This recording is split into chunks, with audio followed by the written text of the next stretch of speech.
Hi friends, అందరికీ శుభోదయం. ఈరోజు చాలా విశిష్టమైన రోజు, శ్రావణ బహుళ త్రయోదశి. ఈరోజు కనుక శనిదేవుణ్ణి దర్శించుకుంటే చాలా మంచిదని చెప్పారు. సో మేమైతే బయలుదేరి వెళ్తున్నాము. ఇది వచ్చి లేక్ షోర్ పక్క నుంచి వెళ్ళాలి.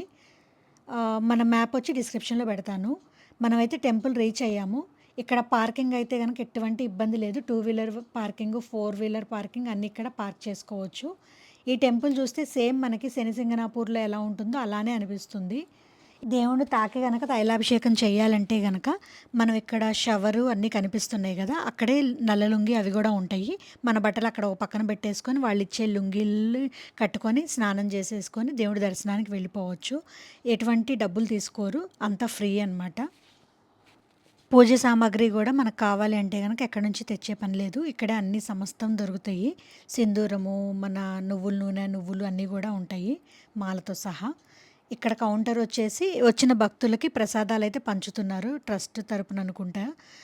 వేడి వేడి సాబుదానా వడలైతే చేస్తున్నారు. సో అవి తినేసేసి భక్తులు వెళ్ళిపోతున్నారు హ్యాపీగా.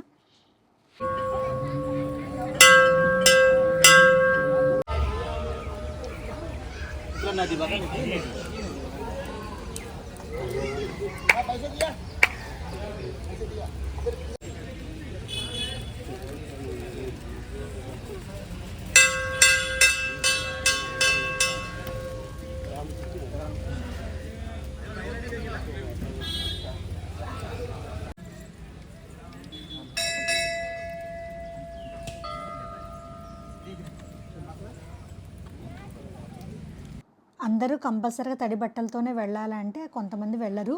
ఇక్కడ వీళ్ళు చూశారు కదా, వాళ్ళు తీసుకొచ్చిన నువ్వులు, నూనె అవన్నీ కూడా ఇక్కడ తడి బట్టలు వేసుకుని వాళ్ళకి ఇస్తే వాళ్ళ తరపున వీళ్ళు వెళ్ళేసేసి దేవుడికి అభిషేకిస్తారు. శనిదేవుడి పూజ అంతా కంప్లీట్ చేసేసుకున్నాక దాని ఎదురుగానే హనుమంతుడి టెంపుల్ కనిపిస్తూ ఉంటుంది. మన పూజ సామాగ్రి దగ్గర ఉన్న సింధూరము, మళ్ళీ నిమ్మకాయలు కూడా అమ్ముతారు అక్కడే. సో అవి తెచ్చేసుకొని దేవుడి పాదాలని తాకిచ్చేసేసుకొని కారు కట్టుకున్న, బైక్ కట్టుకున్న చాలా మంచిది. మాలలు కానీ అన్నీ అక్కడే పూజ సామాగ్రిలో చక్కగా దొరుకుతాయి. మనకు కావాల్సినట్లుగా పూజ చేసుకోవచ్చు.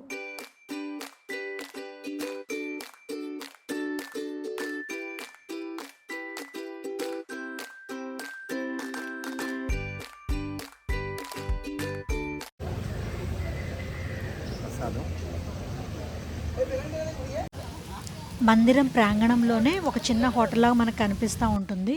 అక్కడ వడాపావు, మిసైల్ పావు, మళ్ళీ బంగాళదుంప బజ్జీలన్నీ వేడివేడిగా వేసి ఉంచుతారు. మనం కావాలంటే అక్కడ కూడా తినొచ్చు. మేము లాస్ట్ టైం వచ్చినప్పుడు ఒకసారి ట్రై చేసాము, చాలా బాగుంది టేస్ట్ అయితే. ఇంకా తర్వాత గుడి లోపలే ఇక్కడ లేడీస్ ఇద్దరు కూర్చొని ఉన్నారు కదా, ఇక్కడ వెజిటేబుల్స్ అమ్ముతున్నారు. అవి చూడండి చాలా ఫ్రెష్గా ఉన్నాయి. అవేంటంటే వాళ్ళు కొనుక్కొచ్చినవి కొన్ని ఐటమ్స్ అయితే, కొన్ని ఎక్కువ శాతం వాళ్ళు ఇళ్లల్లో పండించినవి అనమాట. సో ఎటువంటి మందులు లేకుండా చాలా ఆర్గానిక్గా పండించినవి. సో నేనైతే నేతి బీరకాయలు తీసుకున్నాను. కిలో అయితే 50 రూపీస్. తర్వాత వచ్చే దారిలో లేక్ షోర్లో ఉన్న శివాలయాన్ని అయితే దర్శనం చేసేసుకొని ఇంటికైతే బయలుదేరి వచ్చాము. అదండి ఈరోజు వీడియో. మీ అందరికీ నచ్చిందని అనుకుంటున్నాను. మీకు నచ్చితే కనుక please like, share and subscribe. Thanks for watching.